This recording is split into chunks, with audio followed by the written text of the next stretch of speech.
स्नान घर लोकार्पण कार्यक्रम में स्वागत अभिनंदन करता हूँ। विकास की गंगा कहाँ से शुरू करूँ मेरे को समझ में नहीं आ रहा है।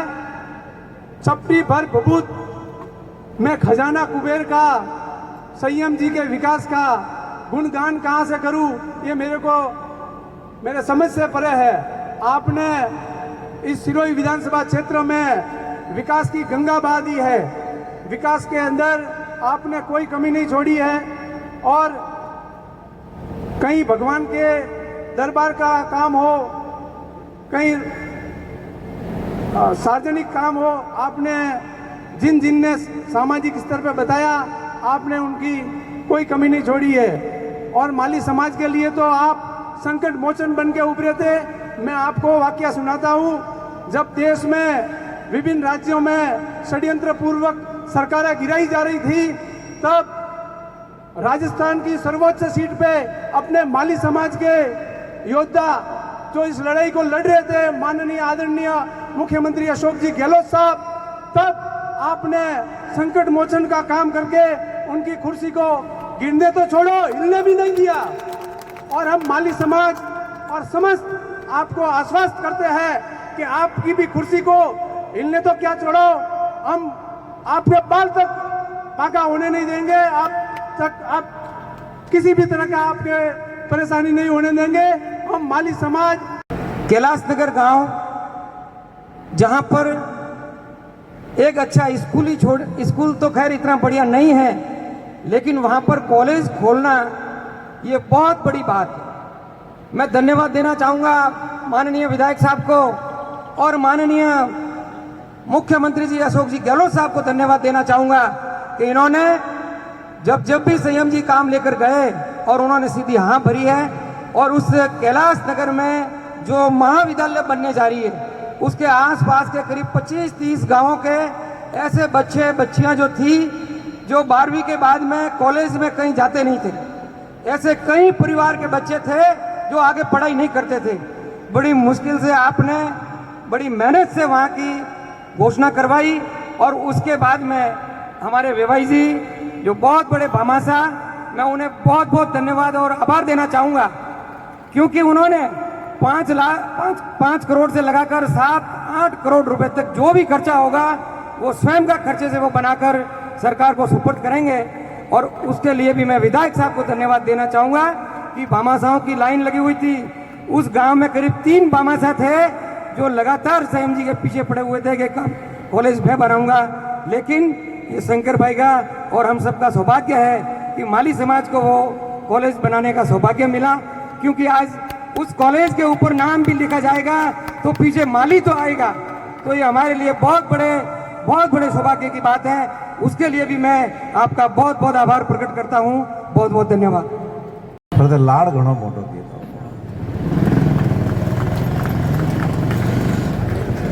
मैं मारी जिंदगी में नहीं हो चियो के बाटकड़ा में कदी अंतरिका थी स्वागत हुई।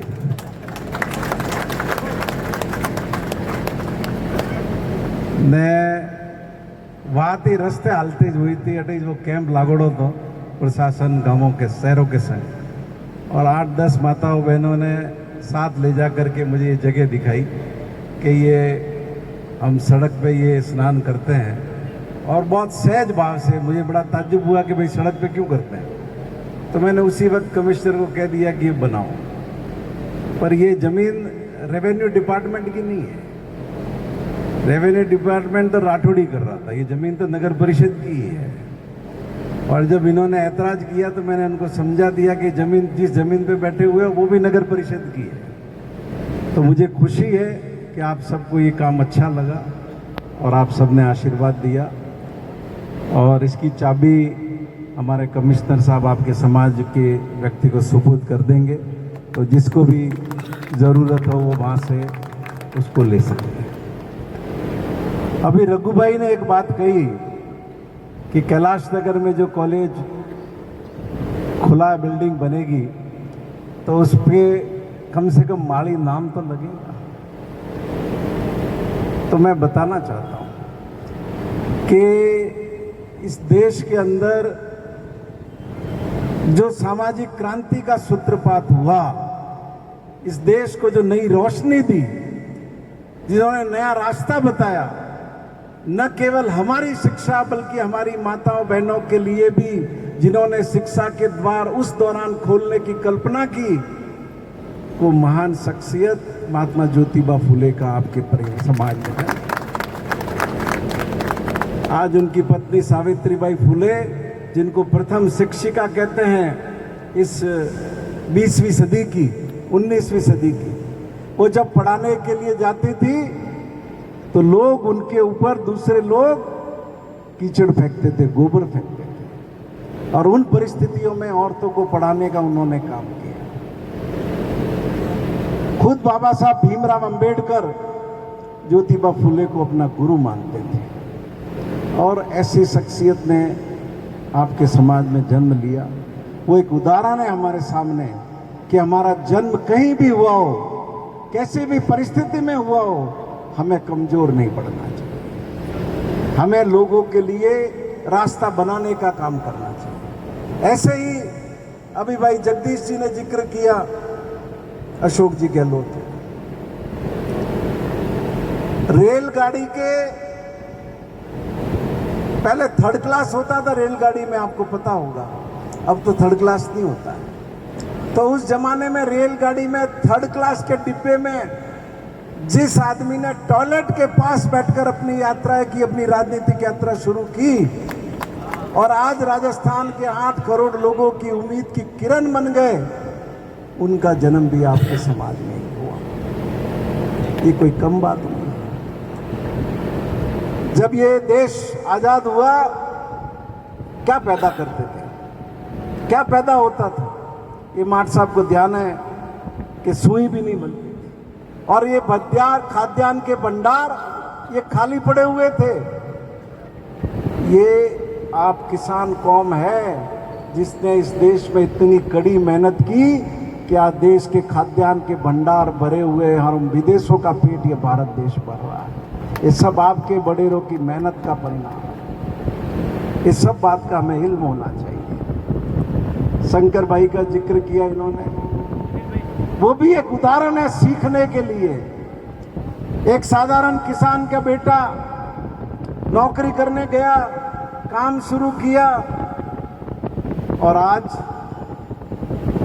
वो जब ये प्रस्ताव लेकर के आए मेरे पास कि ये कॉलेज हम बनाना चाहते हैं, मेरे दोस्त हैं, मेरे 25 साल से पारिवारिक संबंध है उनसे, और सब धंधा छोड़ के मेरे चुनाव में पूरा परिवार 15 दिन या डेला डाल के रहता है। तो मैंने उनको मना किया कि रहवा दियो, तो खर्चो मत ही करो, 5 करोड़ रुपया कम थोड़ी है। पर उनका मन बना हुआ था। सारे भाई बहुए सब एक साथ इकट्ठे हुए और मुझे बुलाया कि नहीं, हमने सबने मन बना लिया, हमें करना ही है। भाई करना है तो करो आप, बहुत खुशी की बात है। मैं तो ये निवेदन करता हूं कि मजदूरी करो, खेती करो, नौकरी करो, व्यापार करो, प्रशासन में जाओ, कुछ भी करो, धर्म की शरण में। जो व्यक्ति धर्म की शरण में रहेगा वो जहां जाएगा वहां खुशबू फैलाएगा। और ये दान, ये तो हमारी गौरवशाली परंपरा है। हमको बहुत महापुरुष सिखा के गए, हम सीखते नहीं हैं। कबीरदास जी ने क्या कहा, बड़े हुए तो क्या हुए, जैसे पेड़ खजूर, पंछी को छाया नहीं फल लागे।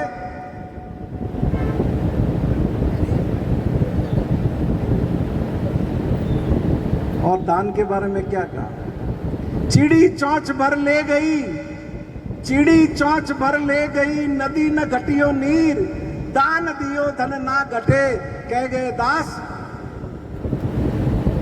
और साईं इतना दीजिए जामे कुटुंब समाए, मैं भी भूखा ना रहूं, साधु न भूखा जा। और आइया था दुनिया में आपको घोड़े कहा तो एक गाबा ही नहीं था, ये भी समाज ने दिए। धन दौलत पद प्रतिष्ठा, रामदेव होटल हमें गुजरात में राजस्थान पूर्व हो गए, पर रघुभाई थे और कोई सके हाथी पार्टी करन अटे खवाड़ता खबरदा तक नहीं, आज ब्रांड बन गया। इस रोड से जो होटल, जो गाड़ी निकलती है उसको वहां स्टॉप करना ही करना है। मेरा दान का एक बहुत अच्छा अनुभव आपको बताता हूँ। गुजरात में, पहले भी मैं आपका एमएलए था, गुजरात में भूकंप आया, तब यहाँ सबका एक विचार बना कि गुजरात के लोगों की सहायता की जाए। ऐसी एक सभा थी, मैं भी था उसमें। आचार्य कलापूर्ण सूरी, वो तब इस दुनिया में नहीं है, तो वो लोगों को आह्वान कर रहे थे कि आप लिखवाओ पैसे। पावापुरी तीर्थ के निर्माता बाबूभाई संघवी भी बैठे हुए थे, वो ऊपर नीचे हो रहे थे कि 25 लाख लिखूं कि 40 लाख लिखूं। वो महाराज ने बाबूभाई से कहा कि बाबूभाई तमें एक आपो, दादो तमने 5 आपसी, मतलब तुम 1 करोड़ लिखो, वो 5 करोड़ तुमको देंगे। तो बाबूभाई ने कहा 1 करोड़। और बाबूभाई ने 1 साल बाद मुझे बताया कि सूरत के कॉमर्शियल मॉल के प्रोजेक्ट में उन्होंने 200 करोड़ रुपए कमाए। भले ही महीने के अपन 10,000 रुपए कमावे, मन में ये भाव रखो कि 1,000 रुपया हम वापस समाज पे खर्च करें। इससे जो आशीष मिलेगी, जो आशीर्वाद मिलेगा, वो आपके घर में कभी लक्ष्मी का रास्ता बंद नहीं करे, हमेशा खुला रहे।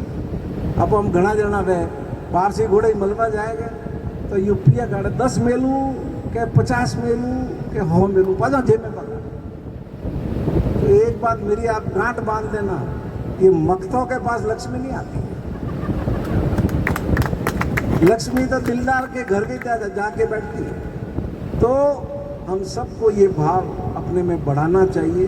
बाकी सारी बातों का जिक्र आपको जगदीश भाई ने किया है और भी लोगों ने किया है। हमें अशोक जी गहलोत है मुख्यमंत्री, कतरी बार 3 बारी मैं रात दाड़ा मेहनत करे रही हूँ, थोड़े तो थारी में घी ढरे रही है, थोड़ा तो खाली अवेरे रागणो है, मेहनत तो मोरी है। तो आपसे विनती है, इस बात को समझेंगे और उसके अनुरूप निर्णय करेंगे। अशोक गहलोत जैसा मुख्यमंत्री भारत के इतिहास में हुआ नहीं है, मैं चुनौती से कहता हूँ। और क्या सनातन संस्कृति की बात करूं मैं आपसे, 2018 के अंदर राजस्थान की गौशालाओं के अंदर 3 लाख गोवंश था। अशोक गहलोत ने नियम बदले, 200 गोवंश की गौशाला का अनुदान मिलता था, उन्होंने 100 गोवंश की गौशाला का कर दिया। आज 11 लाख गोवंश राजस्थान की गौशालाओं के अंदर पड़ा। 2018 में 300 करोड़ रुपया राजस्थान की सरकार गौशालाओं पे खर्च कर रही थी। आज अशोक गहलोत की सरकार 1700 करोड़ रुपया गौशालाओं पे खर्च कर रही है। ऐसे अभिनव एक के बाद एक बिजली रो बिल, कोई फर्क पड़ी हो कि नहीं पड़ी हो? पड़ी हो। हर महीने राशन का की सौगात, ऐसे फैसला कौन कर सकता है? वो आदमी कर सकता है जिसको गरीब की पीड़ा मालूम, गरीब का कष्ट मालूम। 25 लाख रुपए तक का इलाज मुफ्त। हम 15 साल लड़े हैं। मैंने 2008 में दिल्ली में भाषण दिया था प्रधानमंत्री मनमोहन सिंह और सोनिया गांधी के सामने कि कैंसर, हार्ट, लीवर और किडनी, इन बीमारियों का इलाज सरकार के खर्चे पर होना चाहिए। 15 साल हमारा सपना पूरा नहीं हुआ। ये अशोक गहलोत है जिसने हमारा सपना पूरा किया। खाली इस साल में 46,000 सिरोही जिले के परिवारों ने चिरंजीवी योजना के अंदर अपना इलाज किया। एक एक बात पर आप समझना। और सिरोही बदल रहा है, सिरोही आगे बढ़ रहा है। और मैं आपको भरोसा दिलाता हूं, राष्ट्रीय मानचित्र पर सिरोही को ऊंचाई पर ले जा करके बताऊं। ये जिन कामों का जिक्र किया है, ये तो ट्रेलर है। 2 साल मेरे कोरोना में खराब हो गए, 3 साल ही मिले मुझे, असली फिल्म तो आगे। बहुत बहुत धन्यवाद। जय हिंद।